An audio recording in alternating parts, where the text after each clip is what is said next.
আফসারুল্লাহ ফারুক ও আমার ছেলে। আমি তো মা, আমার পেটে ধরে না, আমি তো আমার সন্তানের মতো যেভাবে আচরণ করছে এগুলো আমি মানতে পারতেছি না। তারপরে এখানে এখানে টুটে দাঁত সবগুলো ইয়া করে দিছে, গুলো আলমারি ভেঙে আমার বাচ্চাদেরকে বেঁধে কাগজপত্র সব নিয়ে ফেলছে। তখন একবার করছিল 16 সালে, তারপরে আবার মেরে ফেলতে চেয়েছিল, আল্লাহ বাঁচাইছে। এবার আবার 3বার এটা করছে, আবার সাঙ্গল উঠে এদিকে মাথা বা ওটা কেস চলতেছে উঠে। আমাকে নির্যাতিত করেছে, রুমে বাঁধে রাখছেন গিয়ে ছেলের বউ মিলে। আর ছেলে আর ওরা ছিল সাথে, বাইরে ছিল, ভিতরে নিয়ে ছেলের বউ ছেলে আমাকে অনেক নির্যাতন করছে। আমার এখানে অনেক কামড় দিছে, কামড় টামড় এখানে অনেক, এখানে আছে, ভিতরে আরো আছে কামড়। জি, কামড় উঁচু ছিল, ফোলা ছিল। তারপরে এখানে দিছে, তারপরে এখানে এখানে টুটে দাঁত সবগুলো ইয়া করে দিছে। ছেলে আর ছেলের বউ ভিডিও করতেছে, ছেলে এগুলো করতেছে। আমি চিল্লাচ্ছি, কেউ আমাকে উদ্ধার করে না। আফসারুল্লাহ ফারুক ও আমার ছেলে। আমি তো মা, আমার পেটে ধরে না, আমি তো আমার সন্তানের মতো যেভাবে আচরণ করছে এগুলো আমি মানতে পারতেছি না। এগুলো মনে করলে, মন উঠলে আমার মরে যেতে ইচ্ছা করতেছে, আমার নিজেকে নিজে শেষ করে দিতে ইচ্ছা করতেছে। আমি এগুলো বলতে পারতেছি না কাউকে। আমি উপযুক্ত বিচার চাই। এগুলো মনে আমি ঘুমাতে গেলে লাগতেছে আমাকে এসে আবার এরকম করতেছে। আমি এগুলো এগুলো মাথা থেকে তাড়াতে পারতেছি না। আমার সারা শরীর ব্যথা, দাঁতে আমি রাতে ঘুমাতে পারি না। মাথা অনেক জখম করছে, মাথায় লাঠিটা দিয়ে অনেক মারছে। আর এখানে কিছু রাখে না, আমার ম্যাডামরা সব দেখছে। মহিলা কনস্টেবল দেখে নিজেও কান্না করছে, আমার ছাত্র দেখে যেভাবে কান্না করছে, ওরা সবাই কান্না করছে আমার এগুলা দেখে। আমি উপযুক্ত বিচার চাই। আফসারুল্লাহ ফারুক। ওনার দুঃচরিত্র, ওনার অনেকগুলো রেকর্ড আছে। আগে 15 সাল উনি নারী নির্যাতন, 6 মাস জেল ছিল, 12টিকে রেপ করার চেষ্টা করছিল। যে উনি আমার বিয়ে হয়েছে পর্যন্ত উনি আমাকে বিভিন্ন রকমের ইয়া করছে, আরো অনেক 2-3 বার এরকম করতে চাইছিল। আল্লাহ আমাকে রক্ষা করছে। মানে কি আপনি স্পেসিফিক ভাবে যেটা আমাদেরকে জানাচ্ছেন যে আপনার স্বামী আগের ঘরে যে প্রথম ঘরের যে সন্তান আছে ফারুক, ওই ও মূলত আপনার সাথে এই ধরনের কাজের সাথে লিপ্ত, আপনাকে নির্যাতন করেছে। এই নির্যাতন করার পর আপনার থানায় একটা মামলা করেছে। এখন আসামি কি গ্রেফতার হয়েছে? না, গ্রেফতার হয় নাই। আসামি এখনো গ্রেফতার হয় নাই। আচ্ছা, আপনার স্বামী রেখে যাওয়া যে সম্পদের জন্য কি আপনাকে নির্যাতন করতেছে? জি, বলতেছে যে এগুলা সারা দুনিয়া কয় তুই যে না এখানে আর আসতে না পারিস বাড়ার জন্য। কাল থেকে আজকে পর্যন্ত 12টিকে চাপ দিচ্ছে যে বাড়া ওকে দেওয়ার জন্য। 12টির আমাকে ফোন করতেছে, তুমি আসো, বাড়া আমাদের থেকে নিয়ে ফেলতেছে।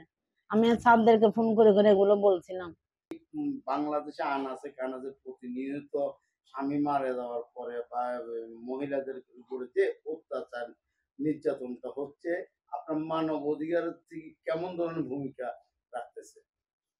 আসলে বিষয়টা যখন আমার অফিসে অভিযোগ আকারে আসে তখন আমি প্রথমে বিশ্বাস করতে পারি নাই একটা ছেলে মাকে কিভাবে নির্যাতন বা ধর্ষণের মতো হুমকি দিবে, এটা আমার বিশ্বাস হয়নি।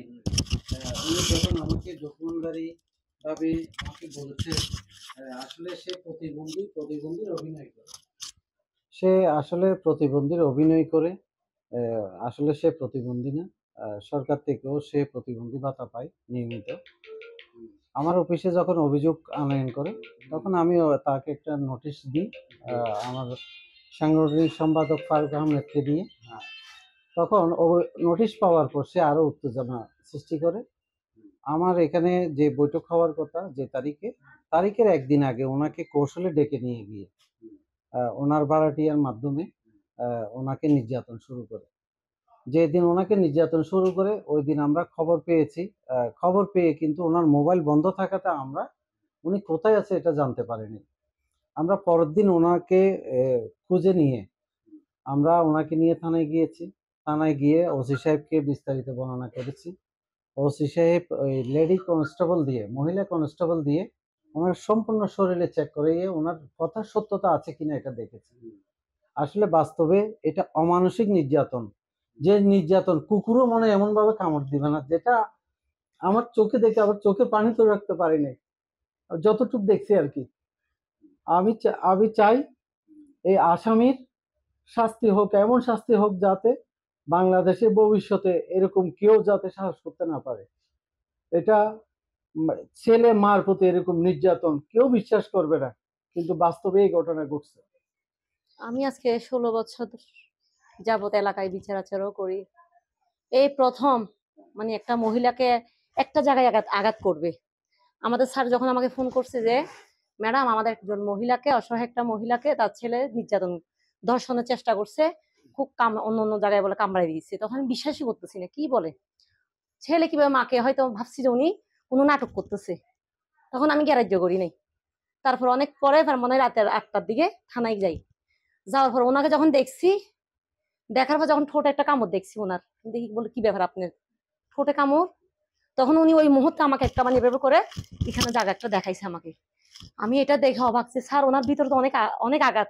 এখনো পর্যন্ত আসামি গ্রেপ্তার হয় নাই। থানায় যখন গিয়েছিলাম প্রথম ওসি উনি ভরসা দিয়েছেন যে আমি গ্রেপ্তার করব। আজকেও আমরা থানায় গিয়েছি, যাওয়ার পরে আমরা সম্পূর্ণ আবার নতুন করে নতুন ওসি, আগেরটা ট্রান্সফার হয়েছে, নতুন ওসি এসেছে। তখন ওনার সাথে আমরা কথা বলি যে একটার পর একটা যাচ্ছে আসতেছে, আমাদের বিচার আমরা পাচ্ছি না। উনি আমাদেরকে ভরসা দিয়েছে, আস্থা দিয়েছে 18 তারিখ ওনাকে গ্রেপ্তার করা হবে। 18 তারিখ যদি ওনার গ্রেপ্তার না হয় তখন আমরা কি করব, আমাদের মানবাধিকার তরফ থেকে আমরা একটা মানববন্ধন করব ওনার পক্ষে থেকে, মানে ওনার পুলিশের বিপক্ষে আমরা মানববন্ধন করব যে কেন পুলিশের এখনো সোচ্চার হয়নি।